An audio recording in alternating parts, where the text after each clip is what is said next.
अस्सलाम वालेकुम दोस्तों, ईद पे खानपुर डैम जाए और ट्रैवलिंग अहमद शिगरी का नाम ले और 50% डिस्काउंट हासिल करे। प्राइस मैं आपको बता रहा हूँ, आपको खुद आइडिया हो जाएगा मेरा नाम लेने से आपको कितना डिस्काउंट मिल रहा है। जी बाजी, उम्मीद करते हैं सब खैरियत से होंगे। इस टाइम मैं मौजूद हूँ खानपुर डैम। ईद से पहले आपको एक नई अपडेट लेके आया हूँ। नारान का गान की तो मैं दे चुका हूँ और ख़ासकर बाबू सर की। बाबू सर बांदा आपने नहीं जाना, और आप जब भी खानपुर डैम स्पेशल आएंगे तो इस बोर्डिंग पे लाजमी आना। इस बोर्डिंग का नाम है, क्या नाम था भाजन?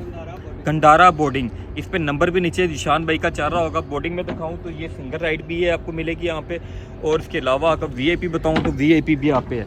ये आप बोर्डिंग देखिए, यहाँ पे आपके 8 मेंबर 6 मेंबर के मुख्तलिफ है। और अगर पैसों की बात करूँ, निशान भाई ने क्या है, जो मेरे नाम से ट्रैवलिंग अहमद शिगरी के नाम से आएगा उसको 50% डिस्काउंट। निशान भी ऐसी है, 50% ऑफ होगा। ईद पे आए, इसका फ़ायदा उठाए आप। पिंडी से तकरीबन कोई 18 किलोमीटर के बाद खानपुर डैम आ जाएगा। यहाँ इंजॉय करें, यहाँ इंजॉय करके नारान का गान की तरफ आप चले जाएँ। दुआ में याद रखें, इंशाल्लाह नई पूरी वीडियो आपको मेरे यूट्यूब चैनल ट्रैवल अहमद शिगरी पे मिलेगी। थैंक यू जान भाई।